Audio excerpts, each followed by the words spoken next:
주 예수 그리스도 안에서 사랑하는 성도 여러분, 우리가 예수님의 말씀을 계속해서 복음서를 통해 듣고 있습니다. 말씀을 듣다 보면 예수님께서 때로는 좀 이해하기 어렵고 또 역설적인 전혀 반대의 개념을 말씀하시는 것 같이 들리는 내용들도 있습니다. 왜 예수님은 전혀 다른 방향의 말씀을 하는지 우리가 말씀을 이제 배우면서 하나씩 깨닫게 되는데요. 오늘 들었던 말씀 중에 마태복음 10장 34절에 바로 이런 방향이 다른 그런 말씀이 등장합니다. 34절을 보시면 내가 세상에 화평을 주러 온 줄로 생각하지 말라. 화평이 아니요 검을 주러 왔노라 했습니다. 예수님 하면 당연히 화평을 주시는 분으로 우리가 이해하고 있습니다. 그리고 검이라고 하는 것은 군인들이 전쟁할 때 사용하는 도구이므로 예수님과는 어울리지 않는 도구입니다.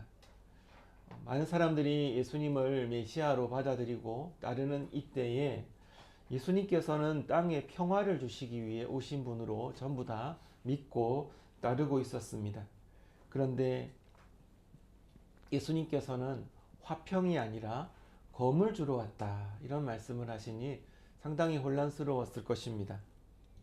이사야서 9장 5절에도 예수님을 예언하면서 한 아기가 우리에게 낳고 한 아들을 우리에게 주신 바 되었는데 그의 어깨에는 정사를 메었고 그의 이름은 기묘자라 모사라 전능하신 하나님이라 영존하시는 아버지라 평강의 왕이라 할 것임이라고 했습니다. 예수님은 이 세상에 평강의 왕으로 평강을 주시기 위한 분으로 오셨다고 예언하셨습니다.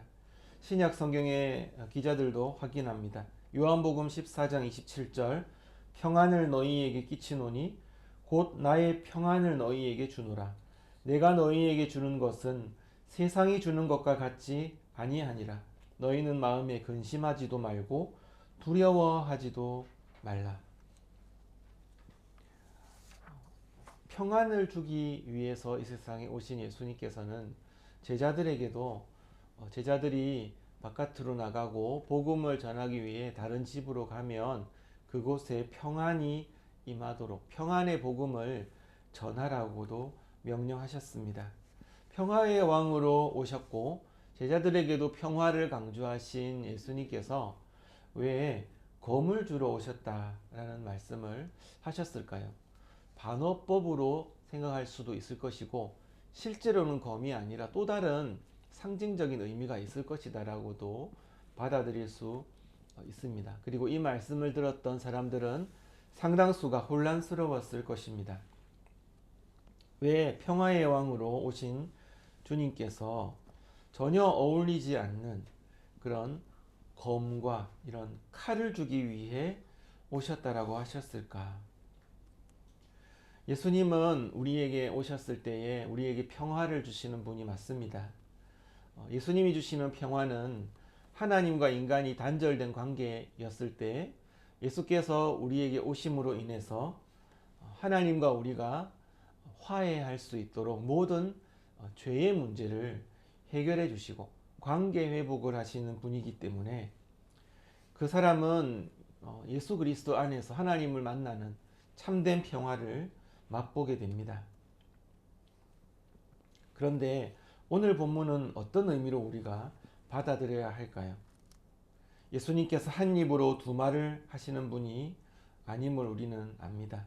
그런데 화평과 배치가 되는 이 칼, 검은 어떻게 받아들여야 할까요? 먼저 이 검에 대해서 우리가 생각해 보겠습니다. 검을 주시기 위해서 오셨다. 검을 주신다라는 말은 실제로 싸움을 의미합니다.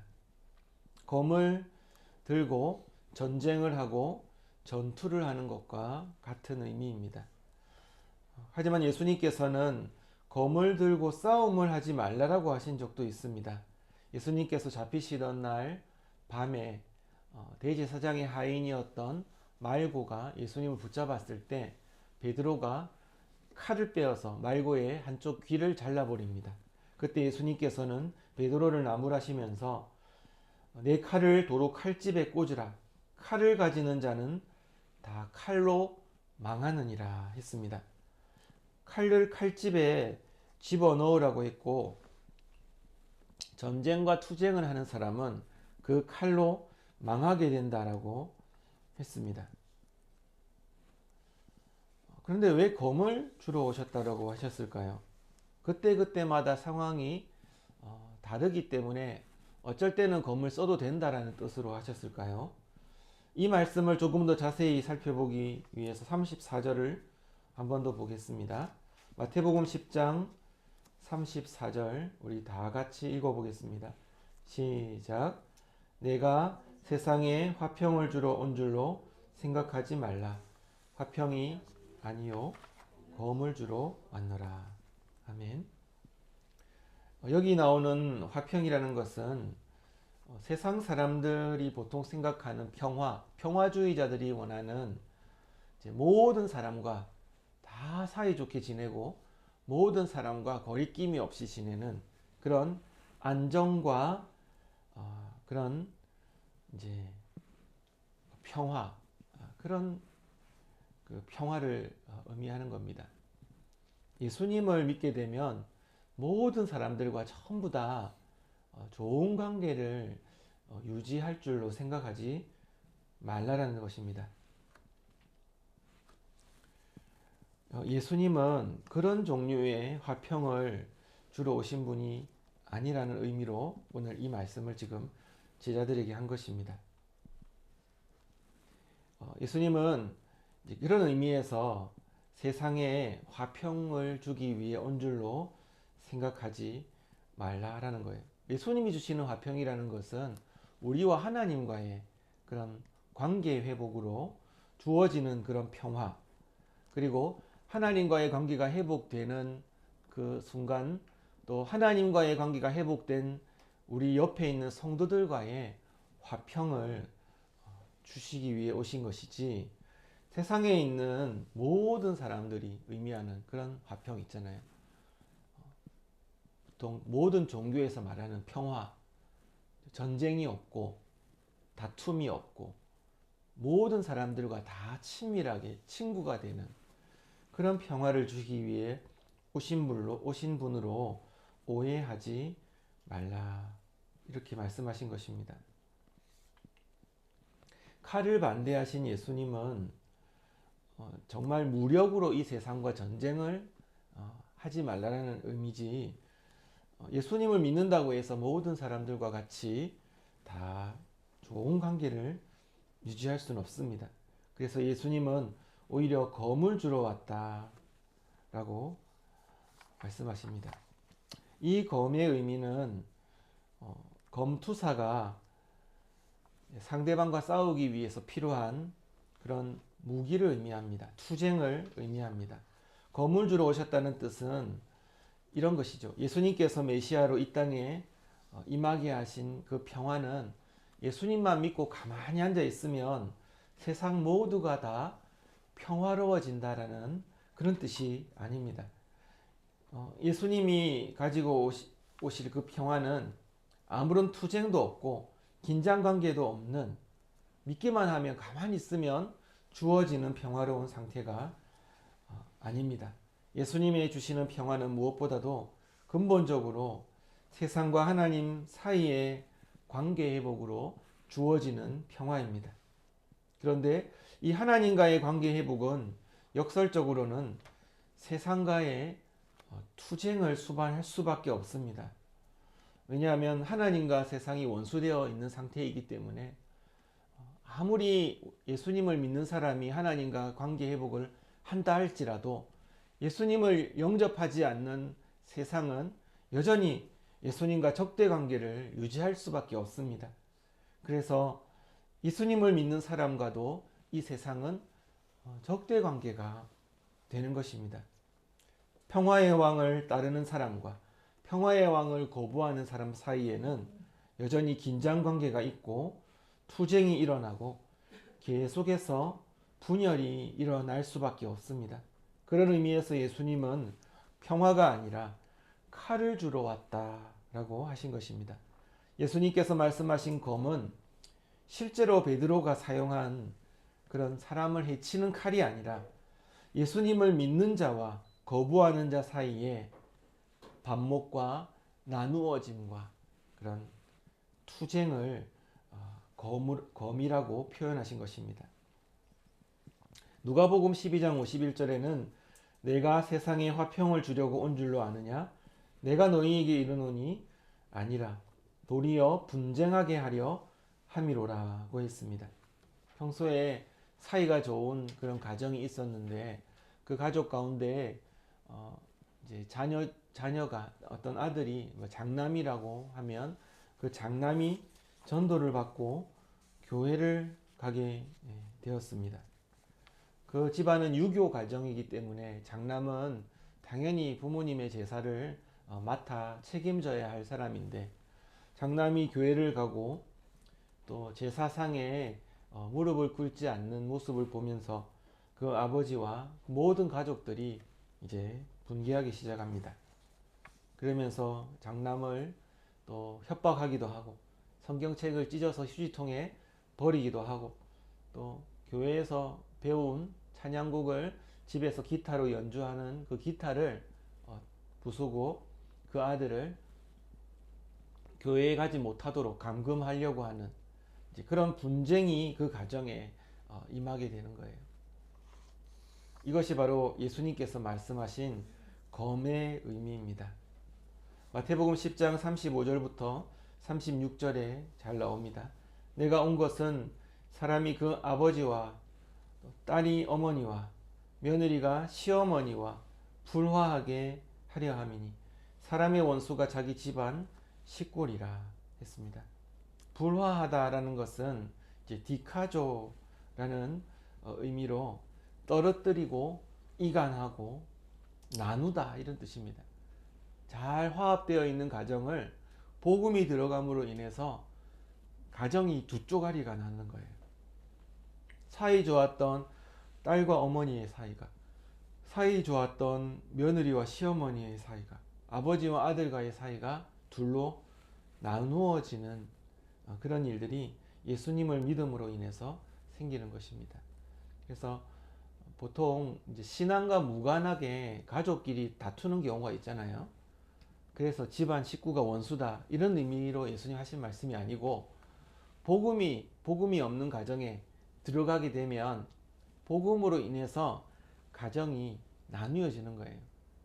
가치관이 다르고 신앙이 다르고 세계관이 다르니까 충돌이 일어나는 거예요. 부부 사이도 하나 되었던 부부가 한 사람이 예수님을 믿게 되면서 결국은 이제 하나가 못 되는 그런 일들이 있습니다. 부부 사이가 끊어지는 경우도 종교의 문제로 많이 일어나게 됩니다. 예수님의 선교의 목적은 가정을 파괴하기 위한 것은 아닙니다.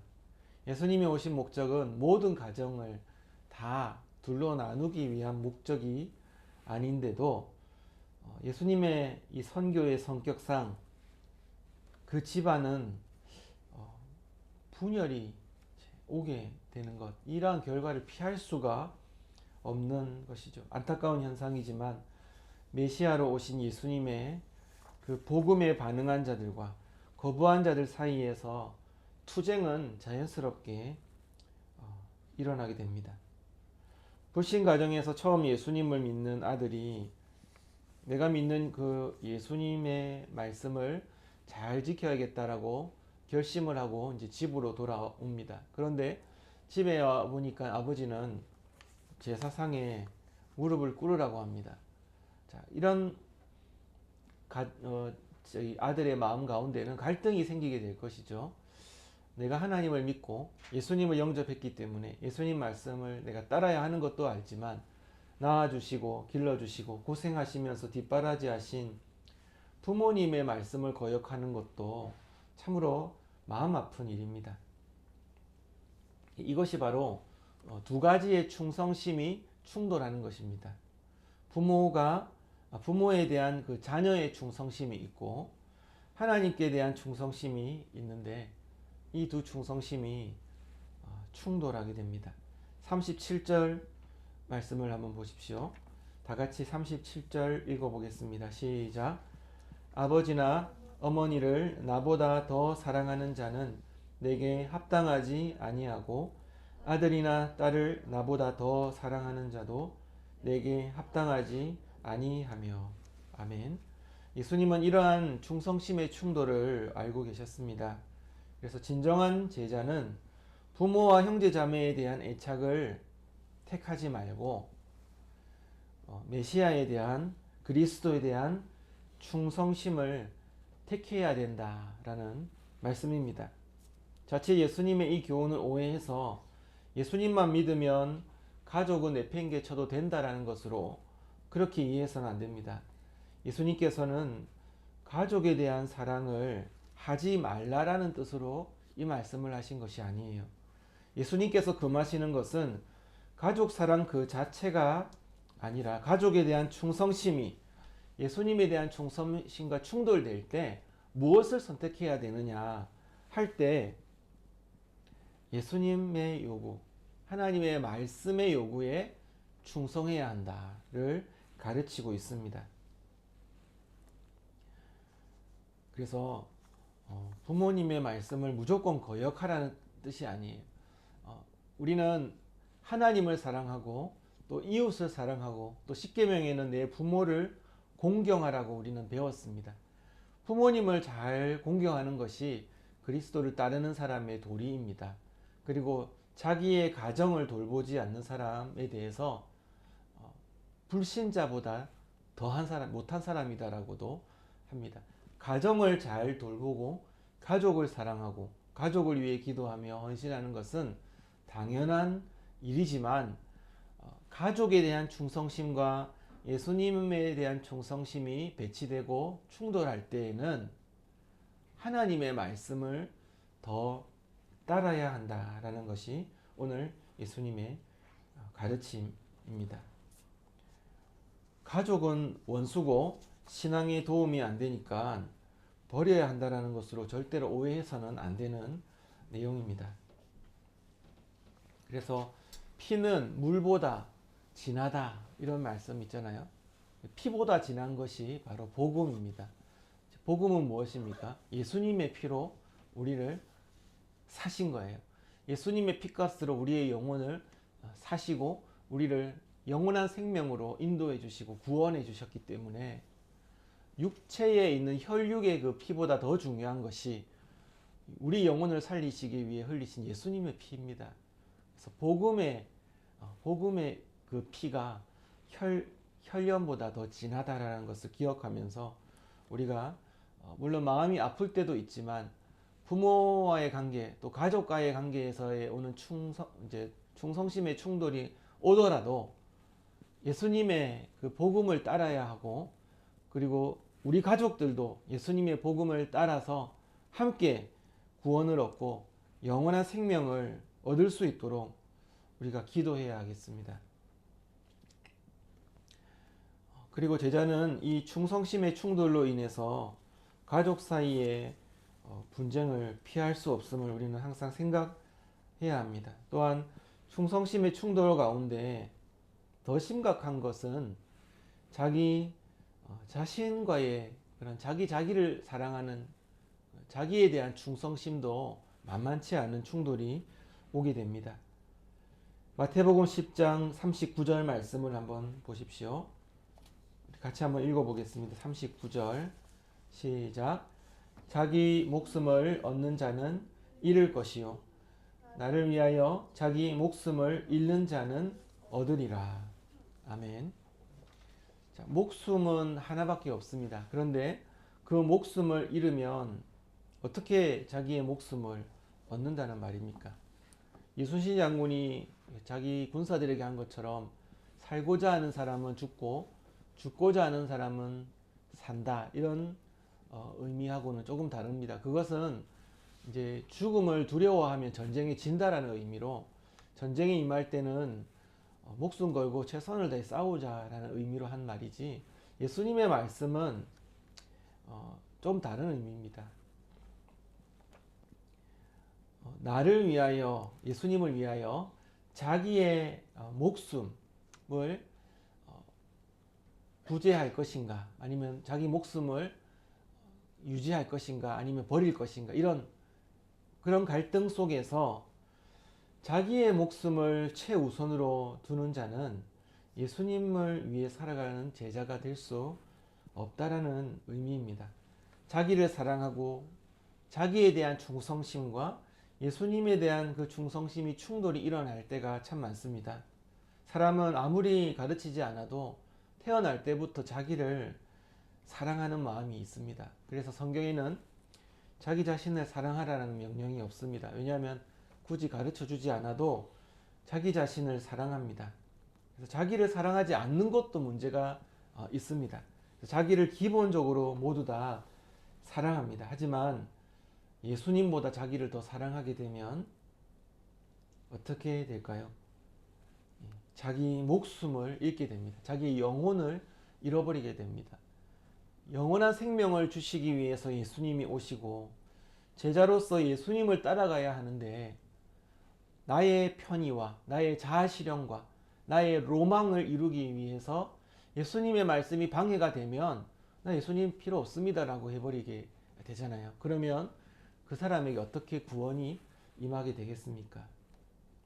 예수님의 제자는 이러한 선택지에서 자기의 십자가를 지고 예수님을 따라야 합니다. 자기의 십자가를 진다는 것은 자기의 희생과 죽음을 의미합니다. 38절을 보세요. 또 자기 십자가를 지고 나를 따르지 않는 자도 내게 합당하지 아니하니라 했습니다. 십자가라고 하면 보통 기독교의 상징, 교회 건물에 붙어 있는 어떤 심볼 정도로 그냥 생각을 할 수 있습니다. 거룩하고 목걸이에도 하고 귀걸이에도 달아 놓을 수 있는 그런 십자가, 그런 의미, 상징의 의미라고 생각할 수 있는데 예수님의 말씀하신 그런 십자가라는 것은 사형 틀입니다. 죽는 곳입니다. 죽는 장소입니다. 그리고 십자가를 진다라는 것은 되게 폼 잡고 어깨에 딱 짊어지고 나 십자가 졌어라고 하는 그런 의미 얹어 놓는 것이 아니고 람바노라고 해서 절대 놓치지 않고 꽉 붙잡는, 그죠? 죽음이 나의 사형 형틀인데 이거를 누가 붙잡고 싶겠습니까? 그런데 나는 이 죽음의 자리, 내가 죽는 그 자리를 나는 절대 놓치지 않고 꼭 붙잡는 그런 형태입니다. 외롭고 힘들고 사람들은 욕하고 나의 자아실현이나 안락한 생활과는 점점 멀어지는 줄 알면서도 이 죽음의 형틀, 이 사형 틀을 내가 꼭 붙잡는 그러한 자세가 예수님의 제자로서의 합당한 자세다. 이렇게 예수님께서 말씀하고 있습니다. 십자가를 진다는 것은 그 당시의 유대인들은 상상하기도 싫은 것이었습니다. 보통 사형수가 죽는 자리가 아니라 가장 흉악범을 잔인하고 고통스럽게 죽이는 그 사형장이 바로 십자가 형틀이었기 때문입니다. 근데 예수님께서는 십자가를 꼭 붙잡고 끝까지 처형장까지 가서 처절하게 죽는 그런 자세로, 자기를 죽이는 자세, 자기의 목숨을 사랑하지 않고 예수님을 따르는 그 자세야말로 제자가 가져야 될 자세다라고 가르쳐 주고 있습니다. 예수님의 제자로 살아가는 것은 십자가를 지는 것이고 힘든 일입니다. 그리고 힘들면 보통 사람들이 어떻게 합니까? 하기 싫어하죠. 그리고 힘든 일을 어느 정도 하다가 할 만큼 했다라고 하고 포기하려는 사람들도 있고요. 또 시도하기도 전에 피하고 싶어 하는 사람들도 있습니다. 예수님의 제자가 되면 이런 갈등을 느끼게 됩니다. 세상의 평화를 전하고자 하는데 여전히 우리 가운데는 이제 칼이 존재하는 거예요. 내 주변에 사랑하는 친구들, 믿지 않는 사람들과 그런 좋은 관계를 맺었던 사람들과 칼이 이제 등장하면서 관계가 둘로 나뉘어지는 것을 경험합니다. 그래서 예수님을 믿고 따르는 자와 믿지 않는 자 사이가 멀어지게 됩니다. 이것은 우리의 잘못이 아니라 누군가의 잘못이 아니라 예수님의 복음의 성격 때문입니다. 예수님을 받아들이는 자는 예수님을 받아들이지 않는 자와 물과 기름처럼 붙어 있는데 절대로 섞일 수가 없습니다.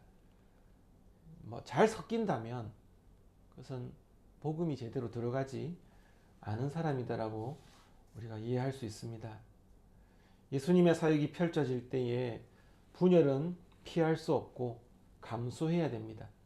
그것이 가족 간의 갈등이 될 수도 있고 회사 안에서 믿지 않는 상사와 동료와 부하 직원과의 갈등이 될 수도 있습니다.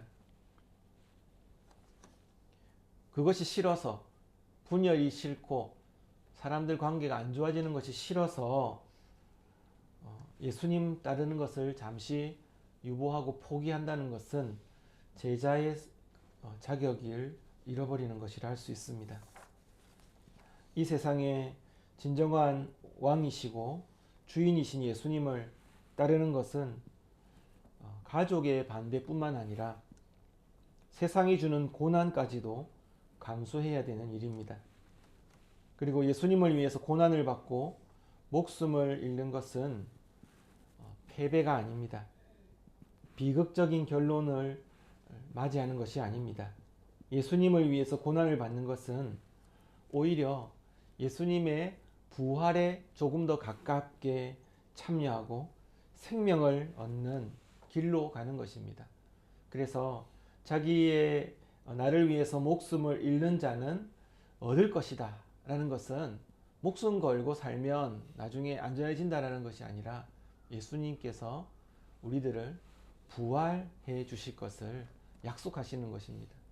부활할 것을 미리 내다보고 예수님은 우리에게 죽음이라고 하는 것을 선택하면, 즉 사람과 관계가 안 좋아지고 이 세상의 가족과의 관계가 안 좋아지고 결국 나를 사랑하는 나에 대한 충성심과의 충돌로 인해서 내가 죽는 한이 있다 할지라도 그 사람은 반드시 부활하게 될 것을 약속한 것입니다.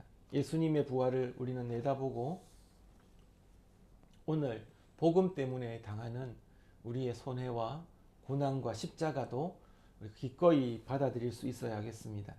로마서 8장 18절을 보시면 생각하건대 현재의 고난은 장차 우리에게 나타날 영광과 비교할 수 없도다.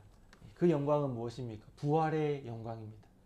영원한 하나님 나라에서 영원히 썩지 않고 영원히 살아가는 이 몸, 더 이상 죄도 짓지 않는 이 육신하고는 비교할 수 없는 그런 영광스러운 몸으로 다시 살 것이기 때문에 자기 목숨을 버리는 자는 영광스러운 몸으로 다시 살 것이다. 예수님께서 우리에게 반드시 이루어질 것을 말씀하셨습니다.